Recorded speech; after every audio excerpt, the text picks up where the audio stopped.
Hey everyone, welcome to the Leader's Edge, your path to personal and leadership growth. I'm your host, Steve Steele, alongside my co-host and partner in leadership, Ernie DeCumos. And as certified speakers, coaches, and corporate facilitators, we're dedicated to bringing you powerful principles to fuel your leadership journey and personal growth. Now, whether you're an entrepreneur just starting out, or a new leader taking the reins, or a seasoned pro looking to refine your skills, this show is for you. We'll be diving deep into personal growth strategies to help you strengthen your mindset and your leadership abilities. But before we jump in, a huge shout out to all of our amazing listeners. Thank you for joining us each and every week. We wouldn't be here without your incredible support. Now, let's get down to business and help you unlock your full potential. Erlita de Kumos, how are you doing today, partner? I'm doing good today, Mr. Steve Steele. That's my full name. Am I in trouble? Your full name's Ernie O, right? Ernalita the Kumos. Yes. No, you're not in trouble. You're not in trouble. I just want to check on and see how you're doing. I'm good, partner. How are you doing today? I'm doing well. Had a very energetic morning, along with I know you have as well. And so, but today we have a special guest, and I want you to take a little bit of time, Ernie, and tell us who this guest is. Yes, it would be my great pleasure. Our guest today is very dear to our hearts. He is the founder of Breakneck Leadership and Team Management Consulting, where he focuses on helping individuals and teams develop resilience and purpose driven leadership. His work centers on turning real life challenges into opportunities for growth, team development, and long term success. His leadership journey began at Southeast Academy of Military and Law Enforcement High School, where he built a foundation in team management, problem solving, and mentorship. He later served as youth director for Hope or for Door of Hope Youth and Family Resource Center, helping to develop impactful programs for youth and families.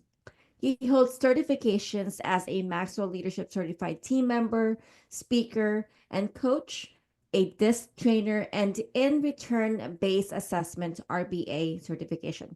He combines personal experience with professional training to support others in building relationship skills rooted in accountability, adaptability, and practical strategy. With a strong belief in the value of personal growth, he continues to help others embrace their experience as fuel for meaningful leadership. Everyone, please help us welcome Mr. Leelan Rodriguez to the green room. Leland, you are finally here, brother. We finally got you. Hi, I'm so glad to be excited. here. I I know, don't we're know if so that glad sounds that right. We you're finally got you. You're caught. here. We are. We're so excited. We met you, Leland, last year at the IMC, Yeah. and where we met you for the very first time and heard your story, and just said, "Okay, we got to have this young man on the show." And so it was a powerful moment for Ernie and I when we actually met you.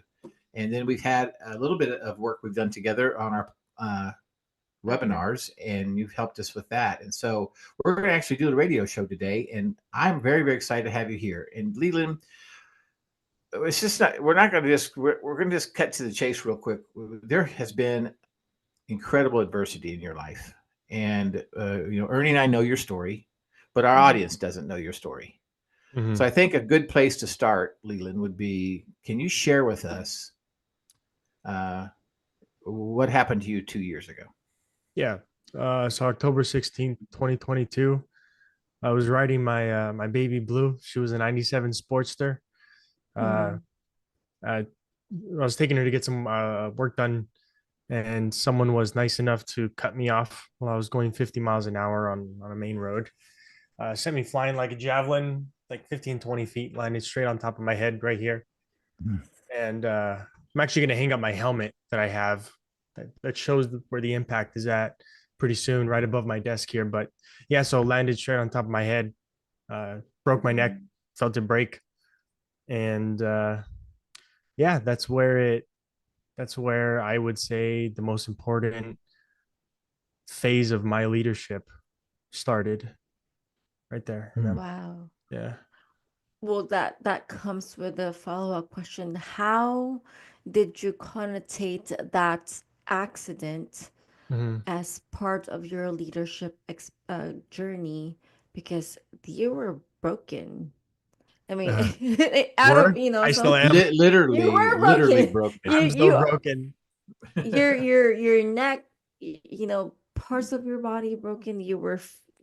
Is, when you say a javelin, it's like you flipped and then you Yeah. landed. How? Please share with us. Yeah. No, that's a great question. I mean, really, I would say since the beginning of my freshman year in college, I started to pray a very specific prayer, and that was, Lord, I want more. I want, I just want more. And Mm, I just, He helped me change my mindset on adversity and what trials, uh, essentially what trials mean. Those things are good things. The things that we go through, the suffering, they are what make us us. At least they have the opportunity mm-hmm. to help us become great and amazing people. Uh, but you have to view it like that. And I've never been more broken in my life. Physically, I I Yeah. I just can't be more broken unless I broke my back or something else. I mean, it can be worse, I Mm. guess. But Mm-hmm. he's brought me to such a low place. Like it's just leaders are supposed to be broken. The most influential people Mm. are the most broken people. So Mm. yeah, That is most influential people are most broken. That is a it's interesting statement. yeah, But I think it's very true in a lot of ways. I really do, and I know that it makes you very relatable to people when you understand and empathetic with people when you understand their particular journey in life that they've gone through. yeah, Because some people out there that were listening, actually, our audience, people listening to our audience, they've gone through similar things or are going through similar things or have had even worse situations happen in their life. yeah. And when I think about the adversity that I have in my life, and then I look at you, I see the adversity you have in your life, Leland, I have nothing to offer. Yeah. You I know mean, that it's amazing. It's amazing to me. that statement is something that the statement that you just made is something that I want to talk about because you and I think it was after our webinar you asked me, you gave me a homework assignment and you said Mm, I want you to help us understand what it means to push. What does that look like? yeah, Mm-hmm. I remember. I did do that, but I did some other things that you didn't ask me to do. And one of the things that I've been wrestling with is, and so someone says something that I talked to one particular individual about a lot is, I get a lot of, I mean, essentially what you just said. I look at the trials in my life. I look at how I'm Hmm. Hmm. struggling, and then I look at you, and I don't feel, I don't feel that, I feel blessed to have the struggles that Yeah. I have. And I don't know if the title of this show is still called the burden of leadership, but like that puts a heavy weight on my shoulders, man. To hear that, Mm. it puts a tremendous weight on my shoulders. And I feel unworthy, tremendously unworthy, because I, what it looks like for me to push every day is just, I don't feel worthy.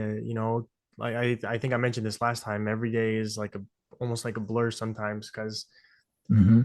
like today I only got an hour of sleep. Mm-hmm. Yesterday I didn't get that much sleep. The night before I didn't get much sleep at all. I'm tired. I'm not Hmm.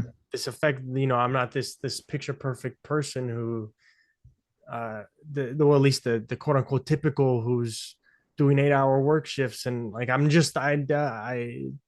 it's day by day with me, and it's hard. And whenever I hear that, it breaks my heart, and I'm honored. And I understand that it's not my story; it's the story that Jesus Christ died for, and I live to. I mean, like I said, the day of my accident, I don't know why this is happening, Lord, but I trust you. So this is I'm living on borrowed time, right? So everything that I talk about is for him, but man, that yeah. Ooh. Yeah, that's Leelan, deep. yes, and Leelan, Yeah. we actually changed the title of this show. It is Okay. called Turning Wreckage Trek. Blah, blah, if I can talk, Turning Wreckage into Wisdom, and the reason Oh, I being like that one. is I like that one. right. Isn't it Yeah, that's better? deep. I do like You can use that. You can use that, brother, anytime you want. Promise. Yes, and the reason being is your story is very dear to our heart, and we know we probably don't know the little details of the accident itself, but you have shared tremendous amount of information as to how the recovery went. And it's 2 years ago, and even though it's 2 years ago, there are still remnants, and you're still going through the healing process of that accident.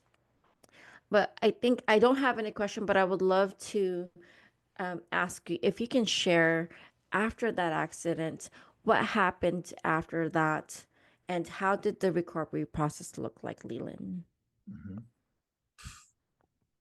uh In 6 minutes, in six actually, in 4 minutes. 4 minutes.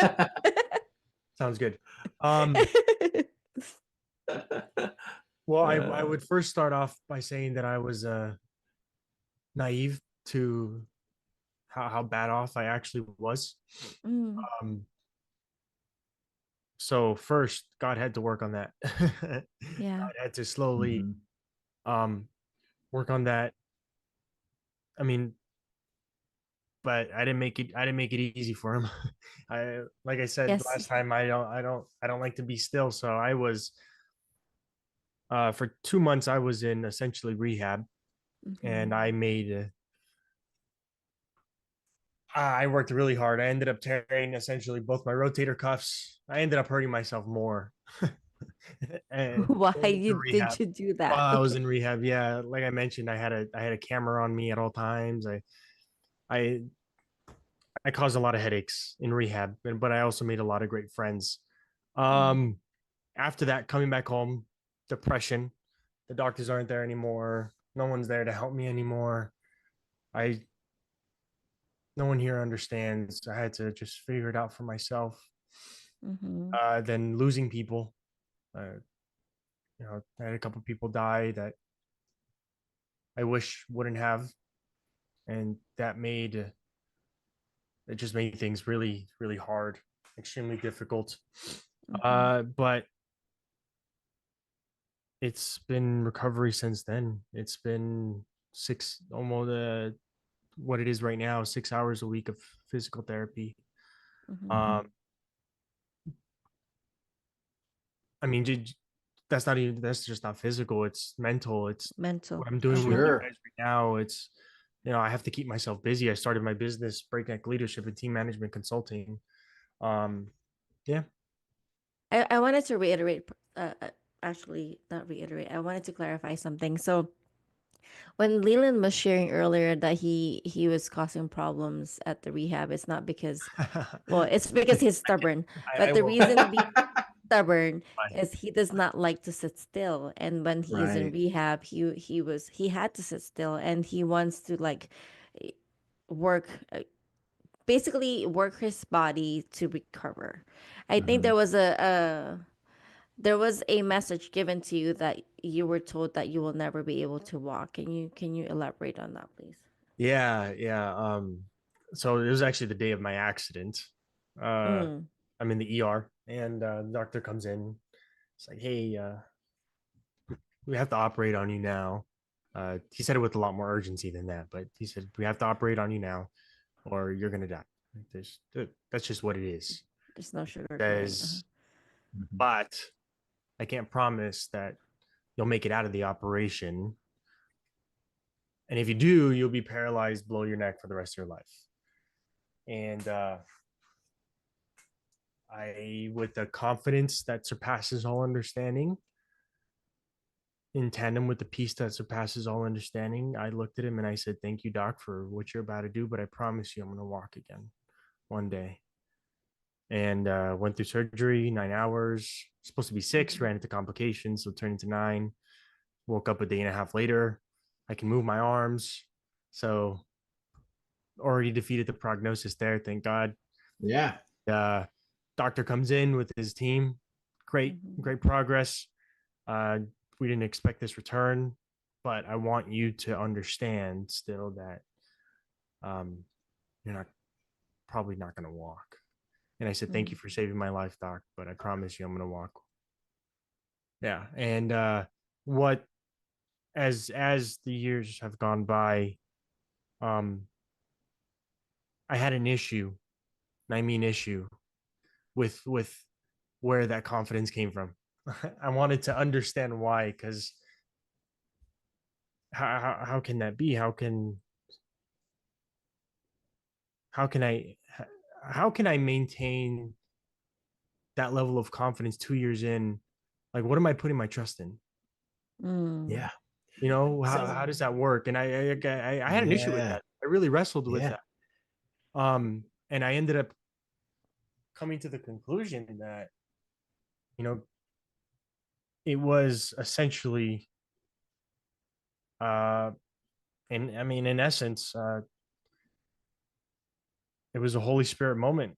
Holy Spirit speaking through me to me that I was going to walk one day, but that didn't just entail the physical aspect of it. It entailed the spiritual. It entailed the emotional, the mental, that I was going to learn how to walk.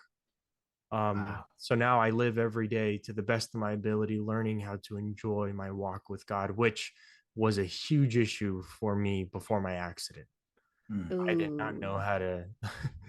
I lived my life for God. I did seminary. I was going at 150%, but I just wasn't. I wasn't appreciating every moment with God, and He took away a lot for me to learn how to do that. Wow. Or at least He allowed those things to be taken. I want an accusation. So Yes. Okay.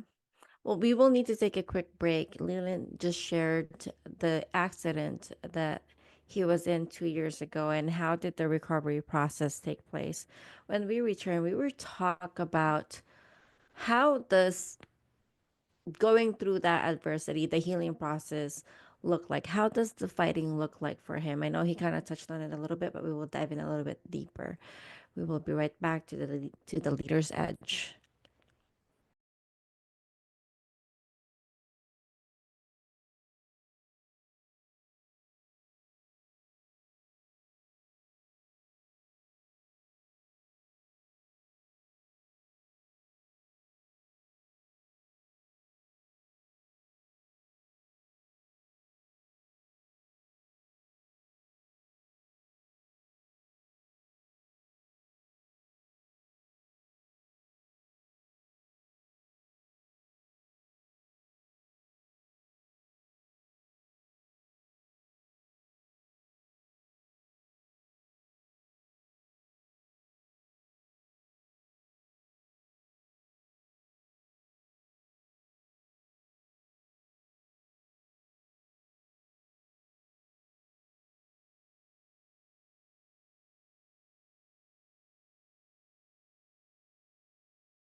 Hey, everyone. Welcome back to the Leader's Edge. I'm Steve Steele with my co-host, Ernie DeCumos, and our special guest today, Leelan Rodriguez. Leelan, that was a pretty powerful segment we just had. You told a little bit about your history of what happened to you and a little bit about the situation. And we kind of left when the doctors were telling you, that, oh, man, you're not ever going to walk again. And you promised them you were going to walk again. But then you compared it to something that caught my attention, and that was your walk with God. And how you were doing all the right things before, but now you really didn't know what it was to walk with God. But today, there's a big difference in walking with Him. Yeah. Can you kind of take us a little bit into that and then share a little bit about where you're heading right now?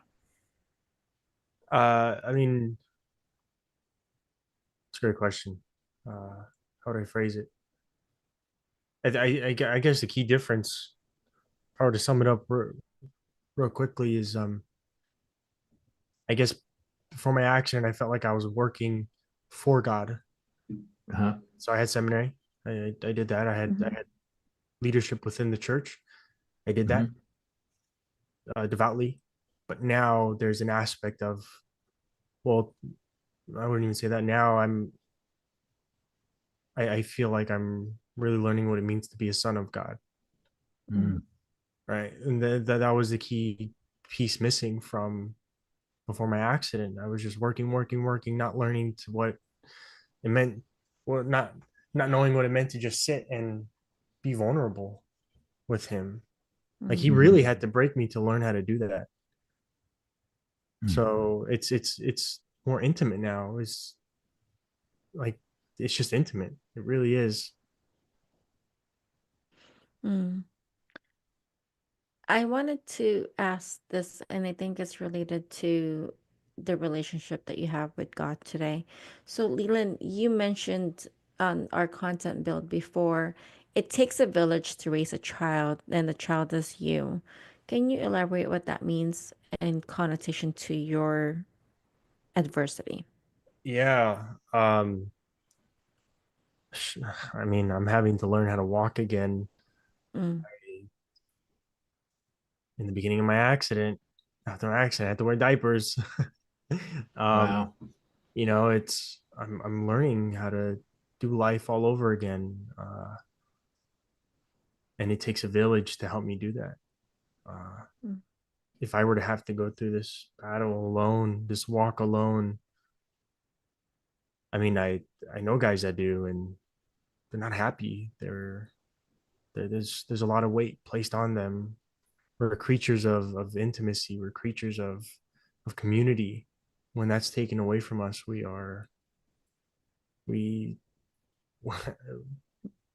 we hurt badly. Mhm. So it takes Mhm. it's taken a village. It's taken my wife. It's taken my mother, my father, my leaders. It's I would not be as successful if it were not for them. Wow. I have another question. Great. Go Can I ahead. ask? Yeah. This is very raw, and I really, really want to dive into this. Leland, so how do I ask this? Relationships, right? You said it takes a village to raise, not to raise you, basically. Yeah, technically it is to raise you. So Mhm. it takes a village, but you have your family, your parents, your wife, your leaders. Um, was there any moment in the past 2 years that it affected or it had an impact to your relationships with them? Yeah, it still does. I struggle with Mm, intimacy. It's ironic. I'm talking about having a much deeper intimate relationship with God, and which I do, yeah. and Yeah. I do have a much more in-depth relationship. I do have much more in-depth relationships with my family, my wife, my friends, my leaders. I do, um, but I mean, I struggle with burden syndrome. I Yeah. uh, it's it's tough.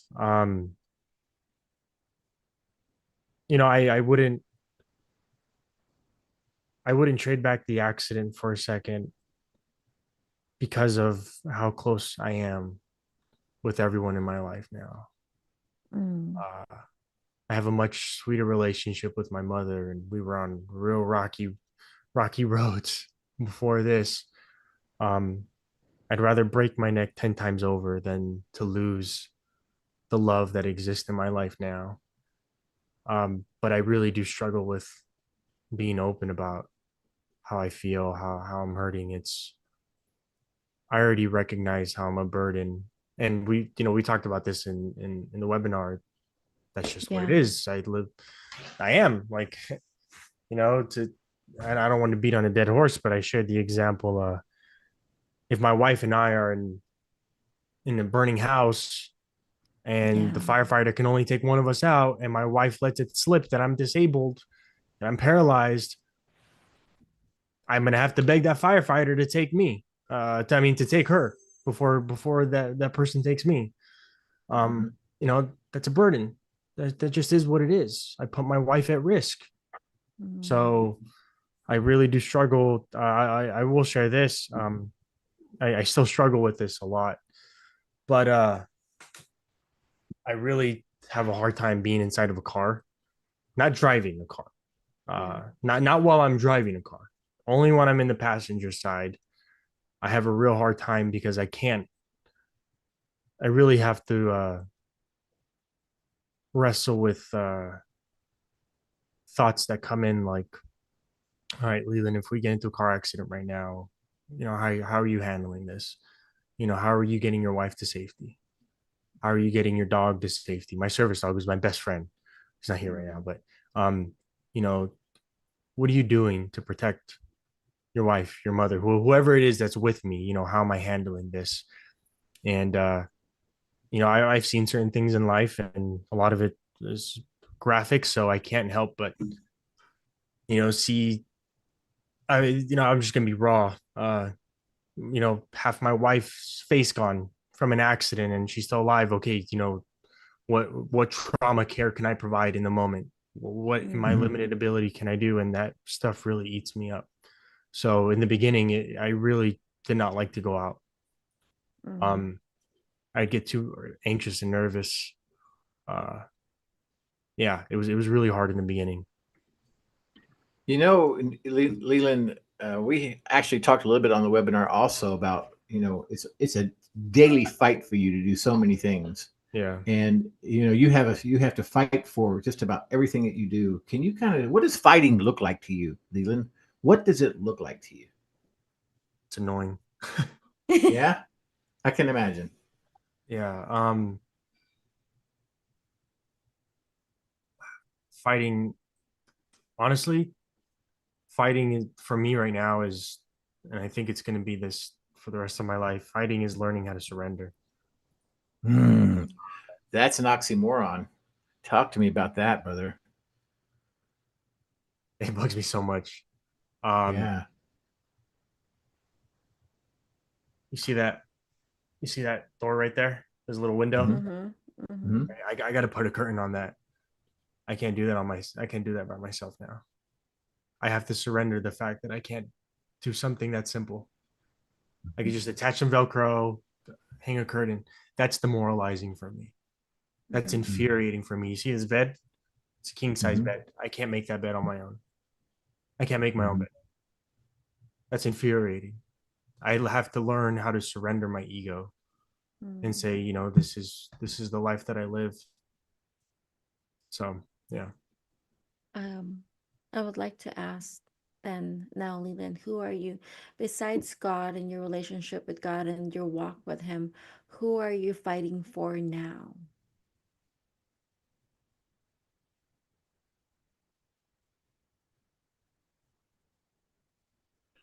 My biggest inspiration, uh, talked about him in the webinar. I think it was a webinar.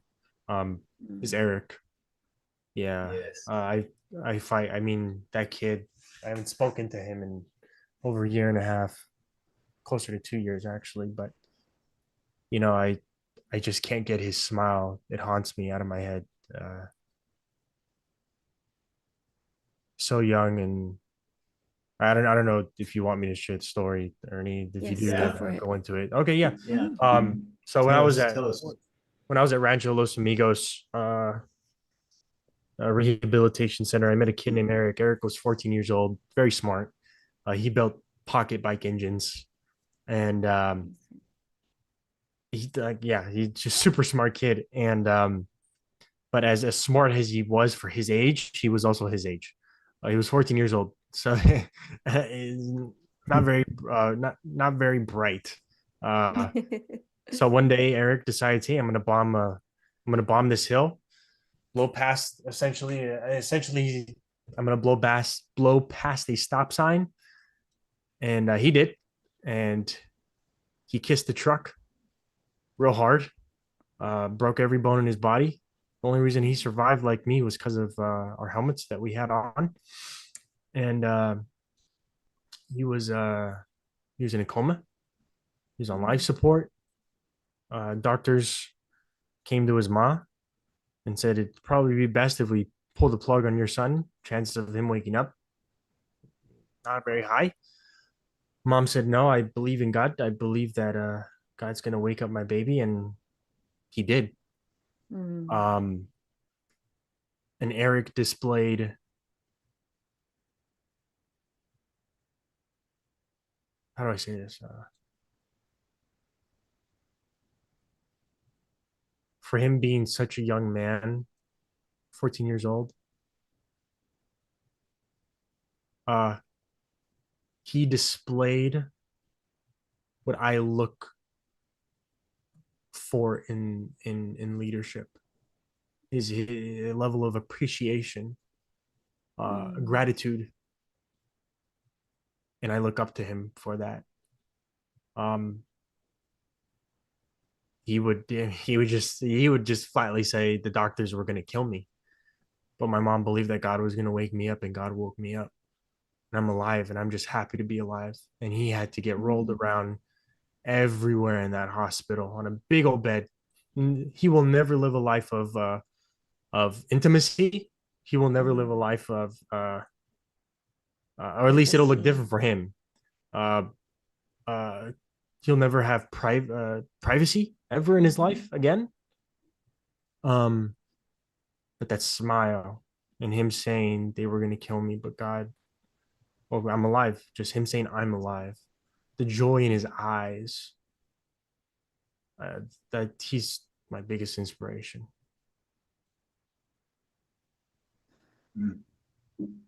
That is incredible. That is incredible.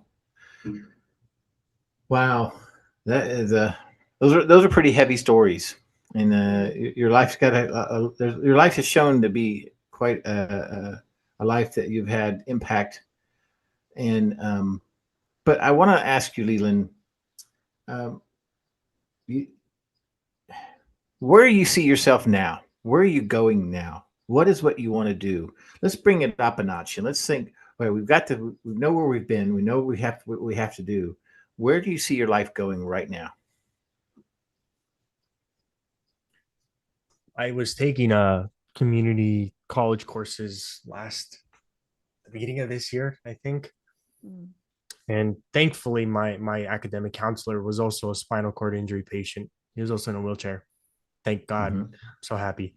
And I remember I was taking only 2 courses. That's all that I was taking. And I felt like I was drowning.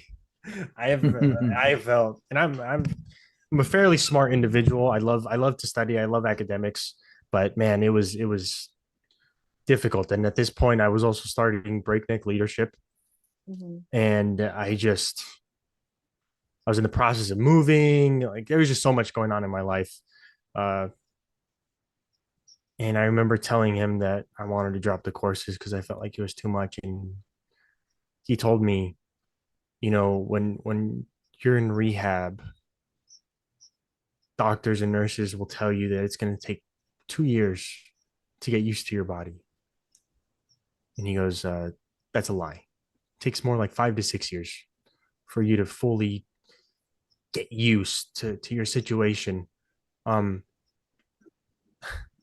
I have to really slow things down in my life. I really, really do. And I've realized I've seen the consequences when I don't and how that affects me. And it affects me tremendously. Like when I was a youth director for Door of Hope Youth and Family Resource Center, I loved every single minute of it. I love working with the youth, but man, did that take a toll on me. It really took a toll on me. So where I'm at right now is learning how to walk. Just really being intentional with what I say yes to. I do want to grow out my business, but I have to be very intentional and methodical with Yeah. that timeline. I have to think 10 years, 15 years. So yeah.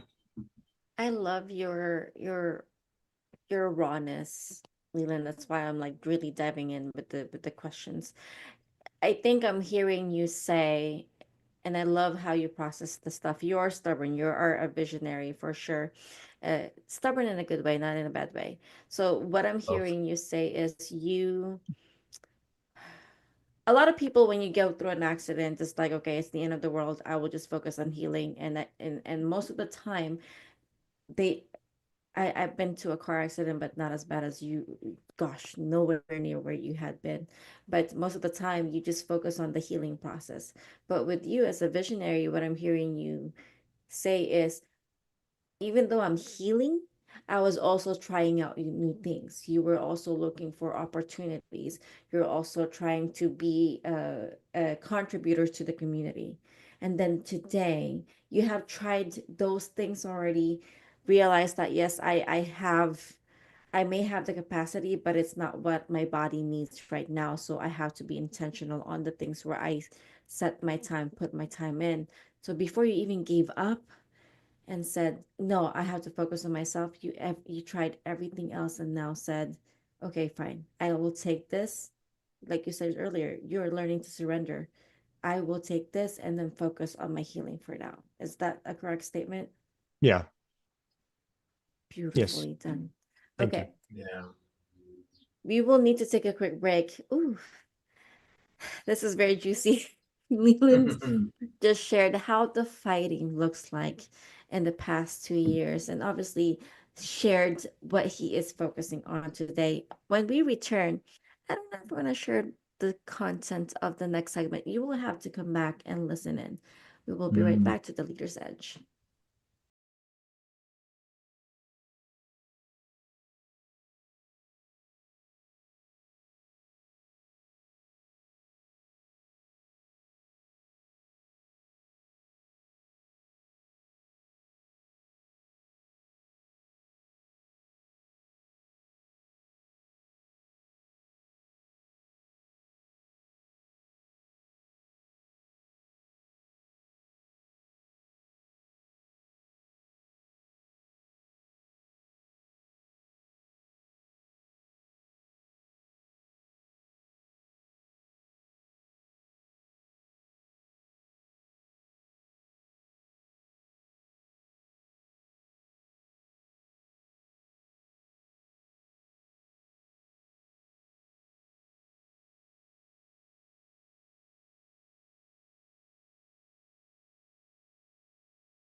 Hey everyone, welcome back to the Leader's Edge. I'm Steve Steele with my co-host Ernie DeCumos and our special guest today, Leelan Rodriguez.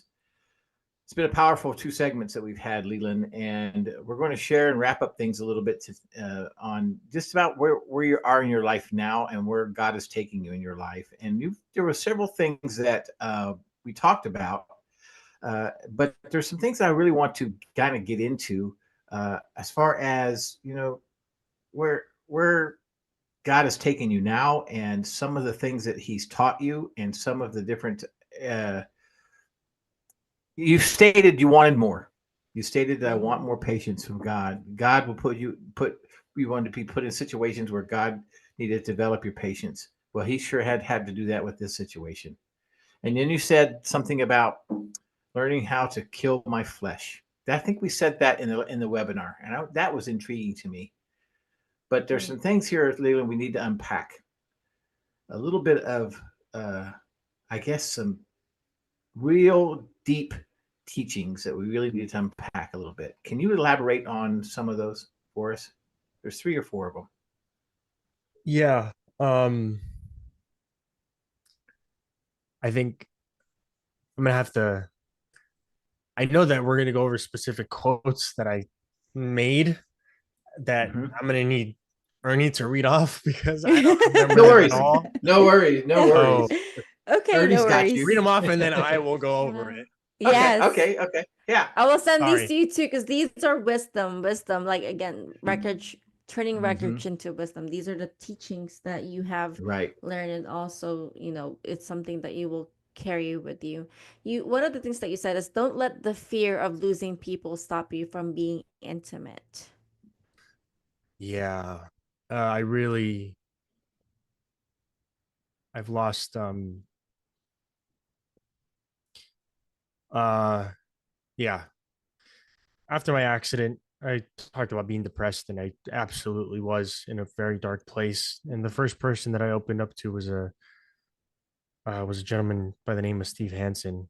Um, Steve Hansen was a partner for a PPE distributor company, and he very big name in that industry.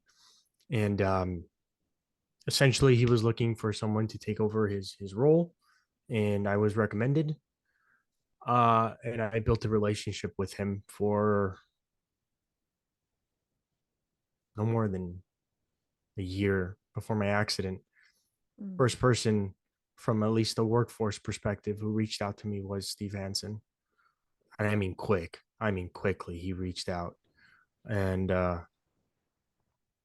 was until I got back home, went through the depression. For some reason, he was the first person that I opened up to about how much I was hurting. And he just motivated me. He helped me in that moment. And I can't tell you what words he said. And this is always how you know that you're an effective leader. I don't remember what he told me, but I remember how he made me feel. Right. Yeah. That's beautiful. And there was an and it was maybe 2 months later, I get a call from one of my close friends, a family member of Steve Hansen, and they let me know that he had passed, and I felt robbed. I still do, and God has the right to do whatever the hell He wants. So it's not necessarily I have an issue with God. It's just I wish He was here. I understand. So, yeah. Leland, you also made another statement or a quote that I remember very well. That you do not remember, but yes, we remembered for you. Yeah. You said this. You said this, and I really want you to talk to me about this. Learn to enjoy the walk. Learn to enjoy the suck. Ha. Yeah. I mean, I'm very adamant about teaching this. And this is just how I brand my business. It's like if you're gonna come work with me, it's because you understand that life is more fulfilling when you're challenged. In essence, life is more fulfilling when it sucks. That's so tough. And it's psychotic. The word suck yeah is bad. But you have to have a mind shift. Your mindset has to be shifted to understand the truth that is Christian or not. It doesn't matter. You grow the most as a leader when you struggle. So why, as a leader, would you not say, okay, I'm not going to go look for trouble. I'm not going to go to the hood so I can get shot at, right? But Yeah. if I find myself in that moment, can I have the wisdom, strength, and essentially what I would call courage to say, good, I'm happy about this. This is good. Yeah. So yeah. That's hard for people. That's really sometimes very difficult for people to Yeah. get that mindset, because what you're really saying is you have to embrace adversity, and you have to look it straight in the eye, and you have to say, all right, I'm embracing adversity. I am becoming one with adversity. And that is a tough place to be, because people don't like to be adversarial situations. I know that I don't. I wouldn't even, yes, I agree, but I would change one word in that statement. You, you said something about coming into agreement. There's a specific word that you use. Embrace. Embrace, conquer. Conquer. Yeah, Ooh. because Conquer. you're not just embracing. Conquer. Embracing is just allowing the situation Yeah. to take place and saying, okay, Yeah. it's like what Ernie was saying. There are people who understand that when you get hurt, there's a certain aspect of recovery. I conquered my recovery because I went out and I did things. I didn't just embrace. It's so yeah. I like that. I like that. Yeah. Wow. Adversity There's is a tool that you're supposed to use, that mhm. you're supposed to wield. If I have a sword in my hand and I go to war, right? I take ownership of that. I'm conquering that thing. So sorry. Yeah. Yeah. Good stuff.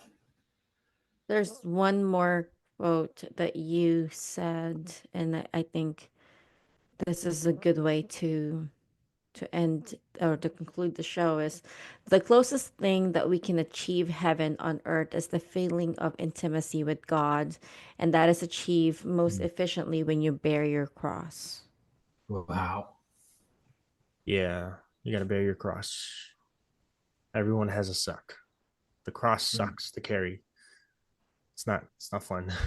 But yeah, I mean, to the Christian, I would say, yeah,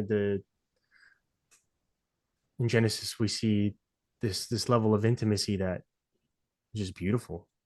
And we see it get ripped away with the fall of man. And if you want to live the closest thing to that, bear your cross like Jesus bore his cross.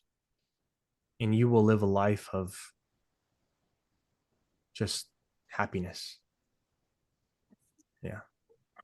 Yeah. It's so hard for people to understand how bearing a cross, how bearing adversity can make you happy. Yeah. What is it, Leelan, that makes it? What is it within the person that causes that joy to come when they face adversarial situations?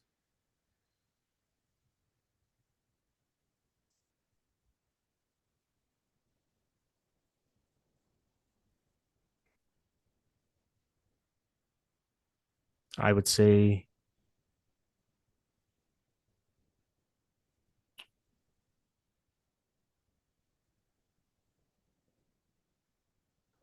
it's it's not it's not it's okay. To the Christian, I would say that it's not the adversity itself, right? It's the ability to partake in what Jesus did, which is intimate. That's where we derive our joy from, right? So the adversity is just a tool, like I said, to help do that. That's I can't emphasize that it's just about Jesus. Like it's all about Jesus. That's it. That's where you will derive the most joy in your life. Um, that is it. I just that is it. That is the quintessential of life. That is what we live for every single day. It's how can we get closer to Jesus Christ, and we just have to live like he lived, and he bore his cross. Mm. That's it. Doesn't matter what what adversity it is. That's how you get to live the happiest life ever. Yeah. Your face just lit up when you said that, when you said those words. Your face just lit up. It's amazing. It's all about Jesus. Mhm. Mm. Leland, thank you so much for an amazing content and teaching today. It's been a pleasure having you again. I'm sure our listeners are wondering, what are you currently working on and how can they reach out to you? I'm sorry. I have to correct the statement that I just made, or at least Oh, I not necessarily correct, but expand on.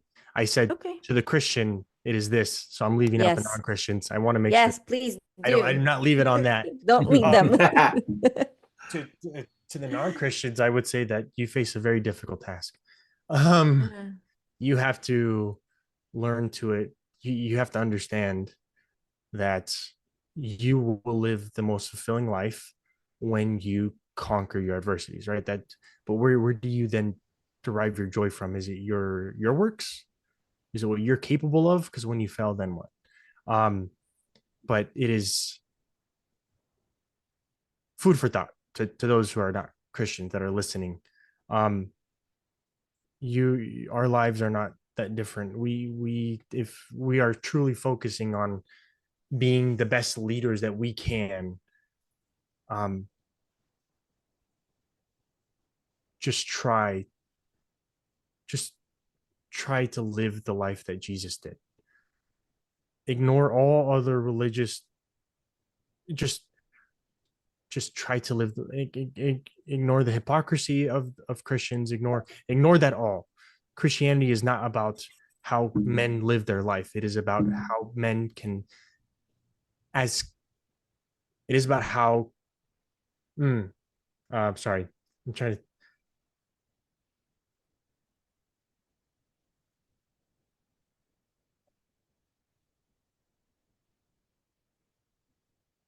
Christians are just supposed to live the life that Jesus lived, essentially. Mm. And that entails brokenness. So I would just Mhm. implore, try that. Ignore the religious side. Just live the way that Jesus did. Sorry. Mhm. Thank you. Yep. Yeah. So how can people reach out to you, Leland? On LinkedIn. Yeah. I don't really promote breakneck leadership at all. But you can find me on LinkedIn. I love to have conversations with people. If you have a story, I want to hear it. You feed my ability to be an effective leader. Life is about the most effective leaders understand pain and struggle. So I want to hear about it. I want to hear where you're at. One of the things that I tell a lot of the kids that I deal with, um, especially in moments of counsel, when they're expressing to me their hardships, I tell them, "Thank you for opening up to me. Mm-hmm. It's not easy. I understand that." And typically, they know who I am. So I say, you know that life has not been very easy for me, even before my accident. You know, Yeah. more so now, and I understand what it means to struggle. So I Yeah. understand. I also understand how important it is to hear that you're doing an Yeah. amazing job, Right. and I want to come with you. I want to walk alongside with you in this struggle. You're not alone, and you should be extremely proud of where you're at. And that's my message to your viewers today: is no matter what you're going through, you're struggling. And as someone who has suffered a lot, I implore you to keep fighting, and I thank you for the fact that I believe that you will keep fighting. Wow. Thank you so much, Leland. Thank you so much for today. Ernie, let me just touch real quick. Next week on The Leader's Edge, join Monique Denault as she shares how 8 dimensions of wellness can boost your leadership skills. And as always, Leland, you're such an amazing person. Thank you so much for today and your teaching. We appreciate it. Thank you. Mhm. And we wanted to say thank you to all of our listeners and friends because without you, the Leader's Edge would not be possible. We are grateful to have you here and so excited to connect with you next time. But for now,